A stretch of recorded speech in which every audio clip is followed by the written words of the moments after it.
नमस्कार, हमारे चैनल में आपका हार्दिक स्वागत है।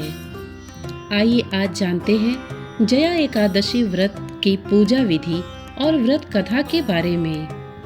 सनातन धर्म में एकादशी तिथि का विशेष महत्व है। यह प्रत्येक महीने में 2 बार आती है, एक कृष्ण पक्ष में और दूसरी शुक्ल पक्ष में। ये तिथि भगवान श्री हरि को समर्पित होता है। इस दिन भगवान श्री विष्णु की विधि विधान से पूजा की जाती है। इस वर्ष माघ माह के शुक्ल पक्ष की एकादशी 20 फरवरी दिन मंगलवार को पड़ रही है। इसे जया एकादशी और भीष्म एकादशी भी कहते हैं।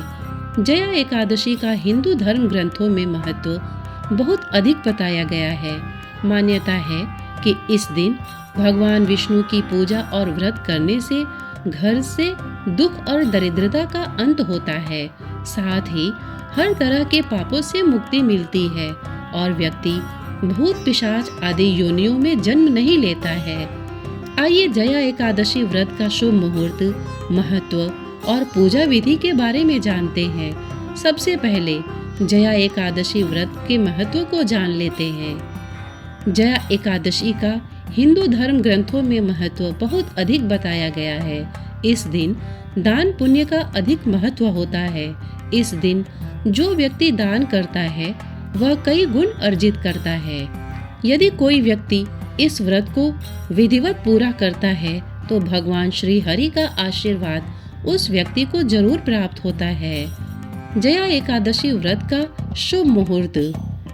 इस बार जया एकादशी का व्रत 20 फरवरी 2024 मंगलवार को रखा जाएगा।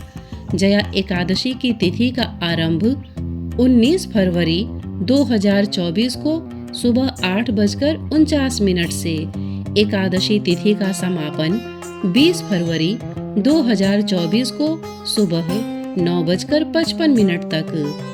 व्रत पारण का शुभ मुहूर्त 21 फरवरी 2024 बुधवार को सुबह 6:55 से सुबह 9:11 तक।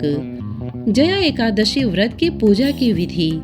इस दिन प्रातः उठकर स्नान करें और जया एकादशी व्रत का संकल्प ले।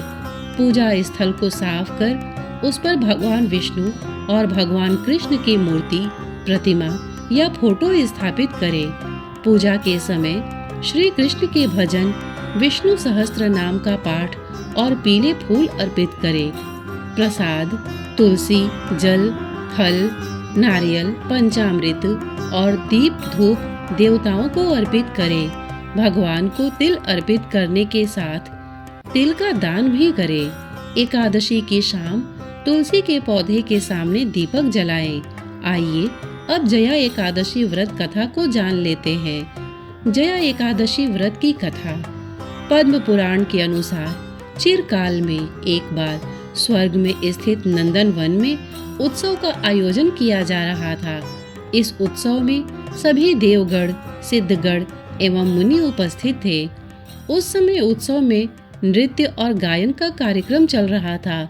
नृत्य और गायन गंधर्व और गंधर्व कन्याएं कर रहे थे। उसी समय नृतिका पुष्यवती की दृष्टि गंधर्व माल्यवान पर पड़ गई। माल्यवान के यौवन पर नृतिका पुष्यवती मोहित हो गई। इससे नृतिका पुष्यवती अपनी सुध खो बैठी और अमर्यादित ढंग से नृत्य करने लगी। वहीं माल्यवान बेसुरा होकर गाने लगा। इससे सभा में उपस्थित सभी लोग क्रोधित हो उठे। यह देख स्वर्ग नरेश इंद्र क्रोधित हो उठे और उन्होंने दोनों को स्वर्ग से निष्कासित कर दिया। साथ ही यह शाप दिया कि दोनों को अधम योनि प्राप्त होगी। कालांतर में हिमालय आकर दोनों पिशाच योनि में कष्टकारी जीवन व्यतीत करने लगे।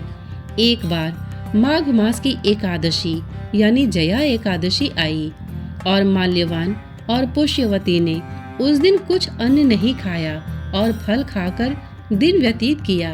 साथ ही दुख और भूख के चलते दोनों ने रात्रि जागरण भी किया। इस दौरान दोनों ने श्री हरि का स्मरण और सुमिरन किया। दोनों की भक्ति से प्रसन्न होकर भगवान नारायण ने पुष्यवती और माल्यवान को प्रेत योनि से मुक्त कर दिया। भगवान विष्णु की कृपा से दोनों को सुंदर शरीर प्राप्त हुआ और दोनों दोबारा स्वर्ग लोक चले गए। जब वहां पहुंचकर इंद्र को प्रणाम किया तो वो चौंक गए। इसके बाद उन्होंने पिशाच योनि से मुक्ति का उपाय पूछा। इसके बाद माल्यवान ने बताया कि एकादशी व्रत के प्रभाव और भगवान विष्णु की कृपा से दोनों को पिशाच योनि से मुक्ति मिली है। इसी प्रकार जो व्यक्ति जया एकादशी का व्रत रखता है उसे मोक्ष की प्राप्ति होती है। श्रोतागण, प्रस्तुत जानकारी आपको कैसी लगी हमें कमेंट करके अवश्य बताइएगा। साथ ही इतने धैर्य से इसे सुनने के लिए आपने अपना बहुमूल्य समय दिया, इसके लिए आपका बहुत बहुत धन्यवाद। नमस्कार।